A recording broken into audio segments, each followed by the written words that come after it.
Olhar é compaixão. Maria aos pés da cruz. Junto à cruz de Jesus estavam sua mãe, a irmã de sua mãe, Maria de Cleofas, e Maria Madalena. Jesus, ao ver sua mãe e perto dela o discípulo que ele amava, disse à mãe: Mulher, eis teu filho. Depois disse ao discípulo: Eis tua mãe. E desde então o discípulo a acolheu consigo.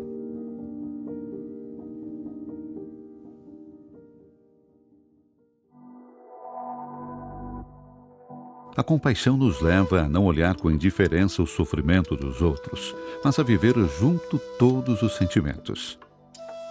Nesse identificar-se fundem-se os olhares, de quem doa e de quem recebe, de quem olha e de quem não é olhado, de quem ama e de quem não é amado.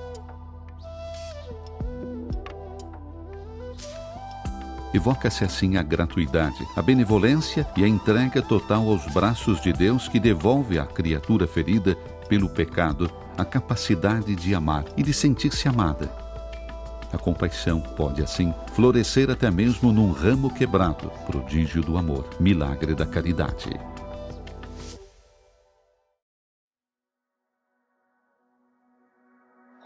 À chaque fois que j'entends parler de la croix, c'est un moment où je m'incline, où je vois l'immense amour du Seigneur qui a accepté de mourir pour nous. Parce que la croix, c'est le chemin que l'homme mène chaque jour. Dans notre société, il nous arrive d'avoir des problèmes. Il nous arrive d'avoir des difficultés. Et ces difficultés peuvent être légion. Des difficultés financières, des difficultés au niveau du travail, le problème de santé, des difficultés dans le couple, les difficultés même de payer les frais académiques, les difficultés de se déplacer. Il y a même certaines personnes qui peuvent être nos obstacles en se comportant de manière pas chrétienne. Est-ce que nous sommes appelés à le rejeter parce qu'ils se sont mal conduits vis-à-vis de nous? Non. Que devions-nous faire en tant que chrétiens et jeunes? Nous sommes appelés à l'image du Seigneur de regarder la croix.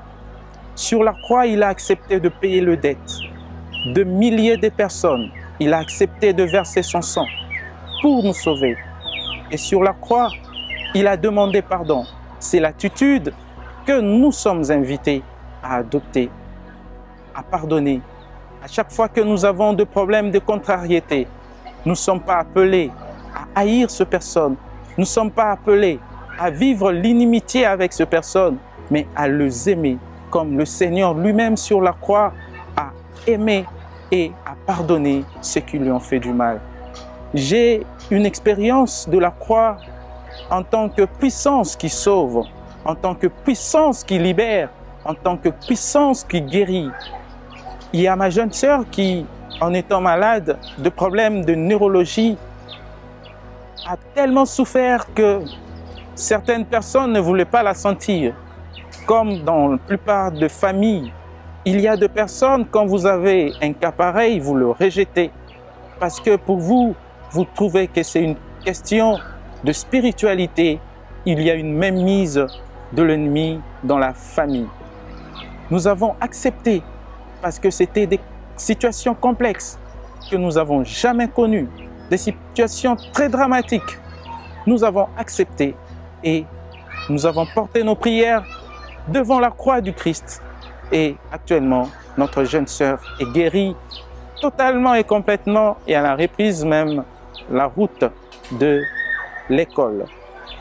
Voilà ce que je pouvais dire sur la croix, parce que en tant que chrétien catholique, la croix, c'est le symbole de ma foi.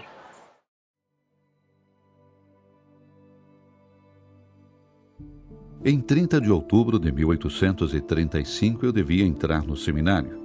O modesto enxoval estava pronto e os familiares felizes, eu mais que todos.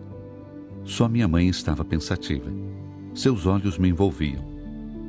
Queria falar-me, mas buscava o momento mais oportuno. na véspera de minha partida, chamou-me. João, você vestiu a batina. Sinto toda a consolação que uma mãe possa experimentar pelo bom êxito de um filho. Lembre-se, porém, que não é o hábito que torna você honrado, mas a virtude. Se algum dia viesse a duvidar de sua vocação, por piedade, não o desonre. Deponha-a logo. Prefiro ter como filho um simples camponês a um padre descuidado de seus deveres. Quando você nasceu, o consagrei a Nossa Senhora. Quando começou a estudar, recomendei-lhe que sempre lhe quisesse bem. Agora, lhe recomendo que seja todo dela. Goste daqueles colegas que amam a Nossa Senhora. E se chegar a ser padre, propague a sua devoção por entre todos. Minha mãe estava comovida. E eu, chorando, respondi: ó mãe, nunca me esquecerei de suas palavras. As levarei comigo como um tesouro por toda a vida.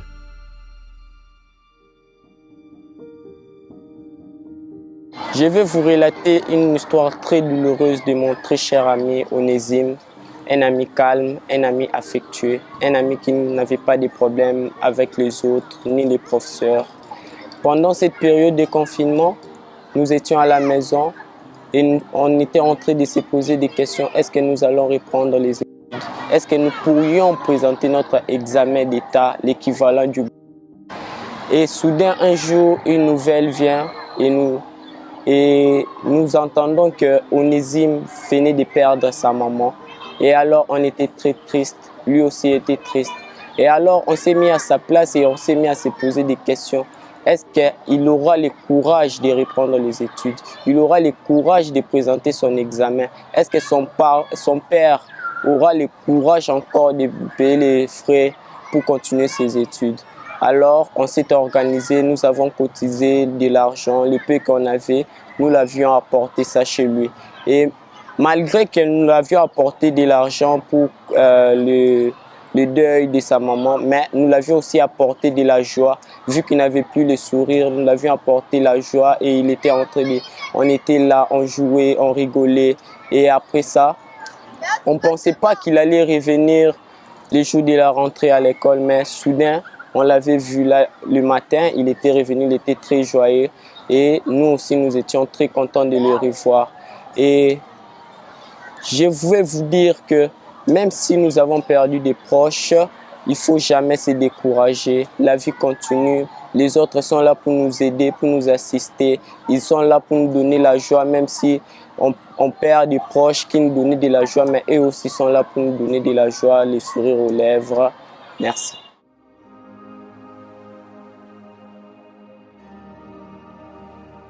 Ó Maria, Virgem poderosa, tu, grande e ilustre defensora da Igreja, tu, auxílio portentoso dos cristãos, tu, terrível como exército em ordem de batalha, tu, sozinha, as heresias todas destruíste. Tu, nas angústias, nas lutas e aflições, defende-nos do inimigo e na hora da morte, acolhe nossa alma no paraíso. Amém.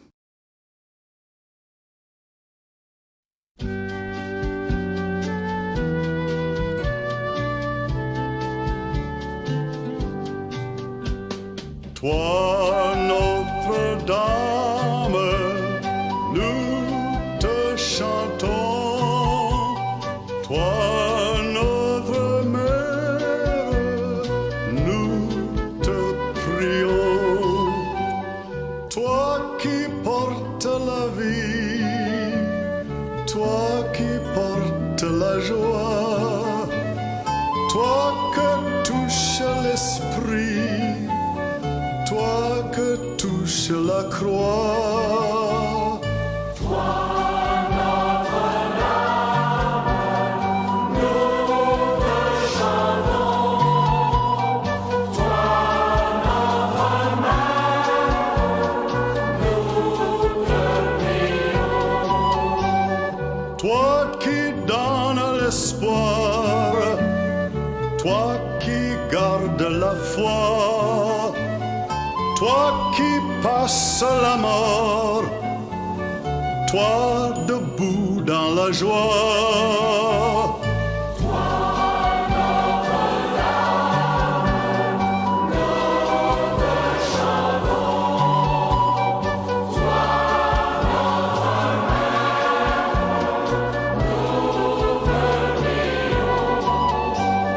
Toi le cœur sur la main, toi la joie pour les yeux, toi le miel